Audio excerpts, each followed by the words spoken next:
Hello everybody, MD Polo here. Thank you for joining me.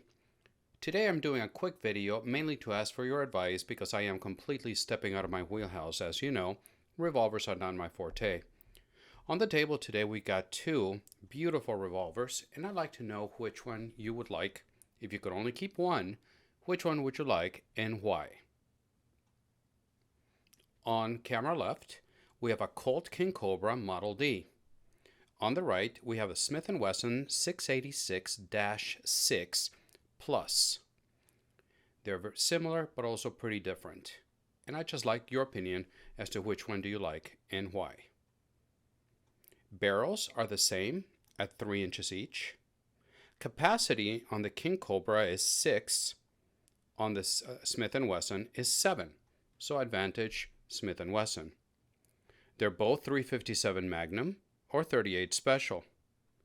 One of the biggest differences is in weight. The Smith & Wesson comes in at 36.8 ounces. The King Cobra comes in at 28 ounces. So you got a difference of 8.8 ounces in favor of the Colt King Cobra. But it also would depend on what you're going to use it for. Something for concealed carry? Well, you may want to choose the lighter revolver. Shooting .357 Magnum, it might be more comfortable out of the Smith & Wesson. The sights, and they're both unloaded. Let's just double check. But here you see the cylinder, 7 rounds of .357 Magnum. Pretty spectacular. The sights, the Smith & Wesson has the U-notch and with a white outline, and they are adjustable. And in the front, you have the ramped with a red accent. Moving down to the King Cobra, as I mentioned earlier, you've got 6 rounds of .357. And in the back, you don't really have a sight, you just have a channel that was cut through the top of the revolver that leads you to a brass bead. See how closely the camera can capture that. I think that's pretty cool, very elegant. So it's all personal preference, whether you like more of a traditional target sight or a brass bead with a cut in the frame. The finish on the King Cobra is brushed stainless, and on the Smith & Wesson is satin stainless, both of them of course stainless steel. The King Cobra comes in with an MSRP of $899.99, so $900. The Smith & Wesson 686-6 Plus comes in at $849, so for a delta of $50, give or take a couple pennies. So very comparable in price, unless $50 is going to break you. So based on that, which one would you choose and why? What I'm looking really is to see what am I missing or what should I know regarding revolvers.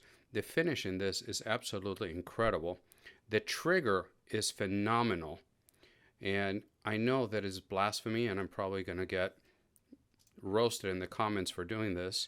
But what I want to do is just show you both in double action.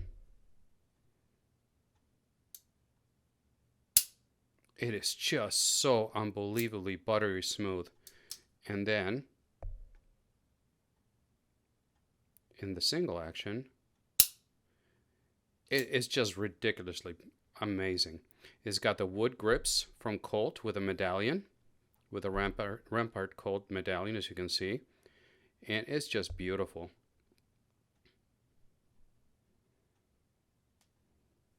So there it is. And now with a Smith & Wesson, you can also see there's a difference on the button to open the cylinder. Whereas this, you push and open. And with a Colt, you've got this, and you pull and open. So it's just a little different on how they both do it. Going back to the Smith & Wesson, just making sure. On the trigger, double action, and single action. I have to tell you that without putting him on any type of a gauge, the trigger is, again, going to get roasted in the comments, but the trigger is actually quite a bit better on the Colt. So what do you think? I'd like to know your comments. I want to keep this short.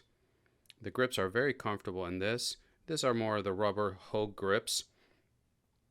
And I did something pretty dumb, and I'm going to share it with you. But when I bought this revolver, what I wanted is more of the traditional Smith & Wesson look. So what I went, oops, just bumped the tripod, sorry, went and bought these grips. And they're original Smith & Wesson grips in fantastic condition. What I didn't know is that there's a big difference between the round butt and the square butt. So I bought these, and they turned out to be squares. So even though it does fit, and it makes it look absolutely beautiful like this, let's see if I can get it to focus better. It looks absolutely gorgeous on, but it ends up with a gap back here. It's serviceable, they work, but it's not the way it's supposed to look. So now I got a pair of original Smith & Wesson grips for a square butt, and I don't have anywhere to use them, so I'm not sure what I'm going to do with them. So I put back the rubber grips, Smith & Wesson marked. It's got nice texture. They feel good, and actually it does help with a recoil of a 357 versus the wood grips. The other issue that I have with this particular revolver is that I have medium-sized hands, so in double action, the first double action, the pull on double action is kind of hard. Once you break through it, the single action is incredible if you want to use it that way, or just pull it in single action is fantastic. But that first pull, it's a little bit hard for me to reach. But that's really my only issue, if you will, or complaint with this revolver. It's a beast.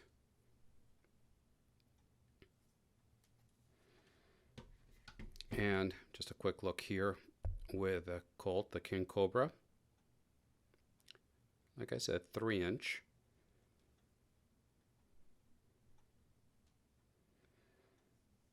So there it is, two beautiful revolvers. And I'm really trying to learn more about revolvers, and I'm looking for your guidance. So let me know what you think. Would you choose the King Cobra? Would you choose the 686 Plus? And why? So once again, thank you very much for watching. I upload videos every Friday morning, and when I can, on Wednesday mornings as well. I'm active on Instagram, and there you can see what's coming down the pipeline way before it hits YouTube. So if you'd like to give me a follow there as well, I would appreciate it very much. I would love to get to 15,000 subscribers by the end of this year. And YouTube tells me that about 90% of my viewers are not subscribed to the channel. So if you'd like, I would very much appreciate it if you help me reach that goal and hit that like and the subscribe buttons. It really does help us. Once again, thank you very much for watching. I look forward to your comments. And until the next time, God bless.